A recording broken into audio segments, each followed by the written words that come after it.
What's up guys, Blademaster here with another replay in Unit Ban Beta. Oh my god, I hope this doesn't end in drama. Oh my god, please. But it probably won't, because we are playing in the beautiful grassy paradise that is Macedon. Thank god.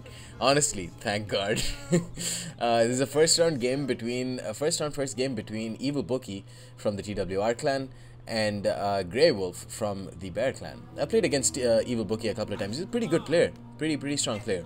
Loves to have fun too, which is really cool. So in the first round, it is Grey Wolf on this side, who had the first faction and map choice, decides to go with a pretty diverse, pretty powerful faction in Egypt.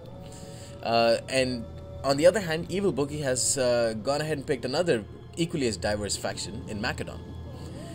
So of course Evilbookie had the first set of bans, so he decided to ban Thorax swords, and he decided to ban Egyptian Cav for Egypt and for Grey Wolf. Grey Wolf, on the other hand, has decided not to unban any unit from his roster, instead banning Thorax swords and Citizen Cav for Macedon. So we're going to see two pretty similar, similarly banned armies on from both sides, both equally handicapped in exactly the same areas. One melee Cav and one Thorax swords gone. Now Egypt will be interesting to see, because they have decided to bring 6 total Galatian swordsmen, who of course are the option that Egypt can bring, which Macedon cannot. The Galatian swordsmen are a 470 talent cost unit.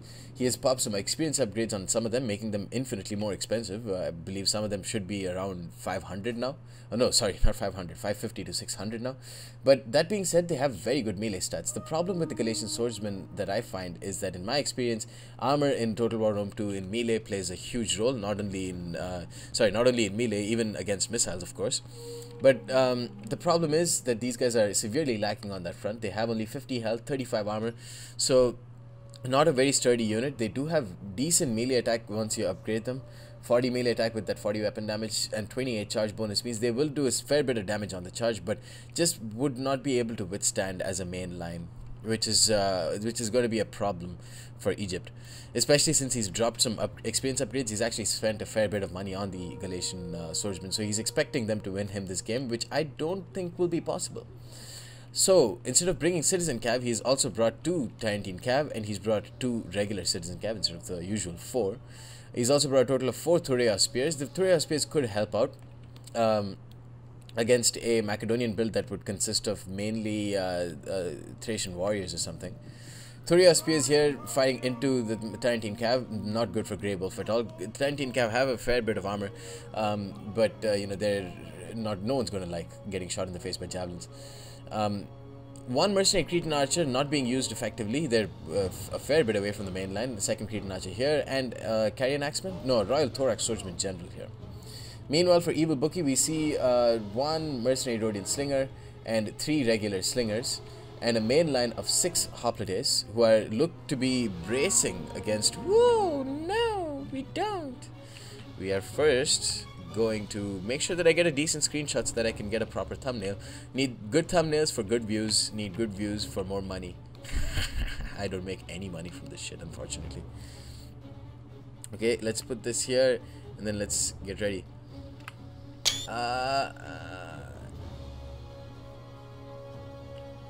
Oh yeah, that's pretty decent. Oh no, that would have been perfect.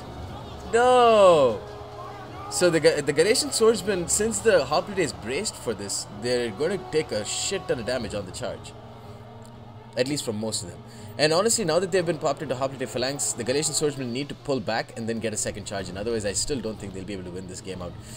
Tarantine Cav taking a lot of damage from the 1 mercenary Thracian peltist brought by Macedon. Shield Bearer General behind. I like the Shield Bearer. I would prefer them over the Royal Peltist.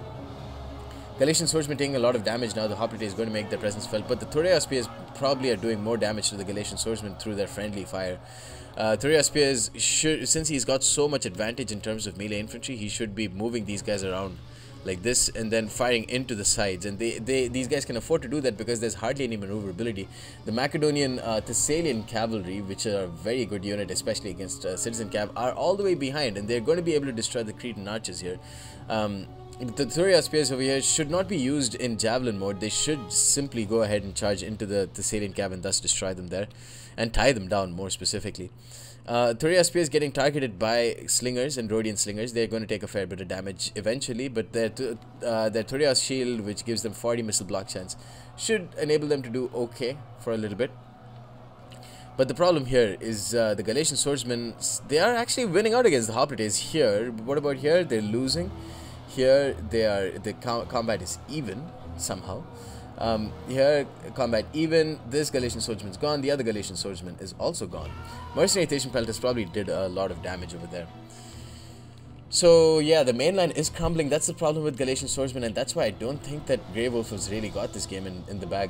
Although the consecutive charge from these Thorax spears could possibly damage a whole lot of these Hoplites, because the Thorax spears have a decent charge bonus themselves.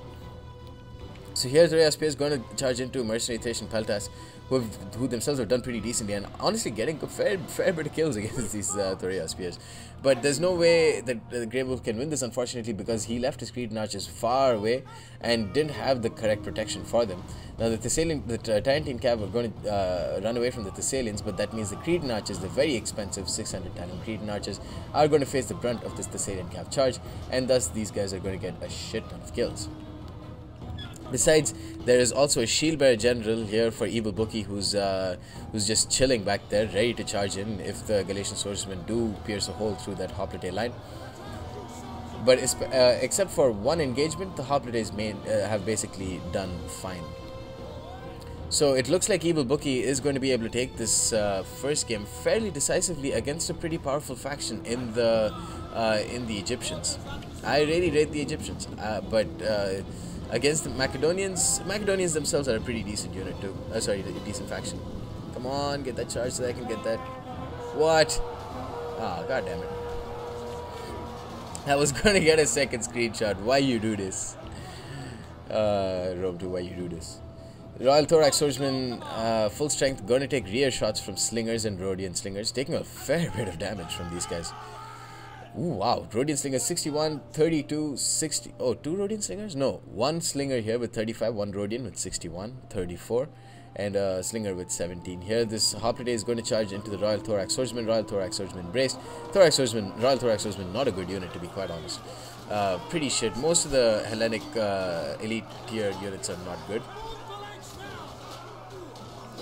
And we'll just put this in unit cam for the time being, so I can get some screenshots. All in the name of screenshots. Oh, come on. Oh, oopsie. Yeah, much better. Oh, yeah. Oh, those screenshots. Ooh, someone charged in. But yeah, Royal Thorax swordsmen going to get smashed to pieces. And they're basically the only remaining unit for Egyptians. Well, there's the Thorax spear here and Tarentine camp there. But honestly, the Thorax spear's got a second charge on the Hoplites. But for the most part, the Hoplite main line has survived and has thrived, to be quite honest. So a risky strategy of bringing 6 Galatian swordsmen has not worked out for Grey Wolf in the first game. But honestly, this is the one game that Grey Wolf can afford to take a chance in. He can always pull it back in game 2 and make it a proper best of 3. Let's see if he does that. And before we exit the game, let's take a quick look at the stats, bruh. 116 kills on one Galatian swordsman, 81 on one, 58 on the other. The other 3 just did nothing. Thorax spears, huge disappointment as well. You need to put them on the flanks if you're going to have so many. He's got 6, 7, 8, 9 infantry units. You've got 6, 7, 8, 9, 10 and 11 infantry units. You should be able to use a couple of them to maneuver around. Should have kept the mercenary Cretan archers much closer to his main line. Should have kept the citizen cavalry in diamond to attack against the Thessalian cavalry, thereby negating the impact damage that the Thessalians would do against the citizen cav. And should have used the Tarentine cav. He had a 2 cavalry unit advantage here. The Tarentine cav should have been kept next to the citizen cav and should have been used to either charge into the supporting Thorax spears and thereby not letting them fire their javelins, or should have fired their own javelins onto the Thessalian cav and thereby destroying them. But well done to Evilbookie, and even though he didn't charge in with his Hoplites, which is what I would have done, charged in and then popped Hoplite Phalanx, he still managed to win this game pretty comfortably. Let's see if game 2 is any different. So until next time guys, peace.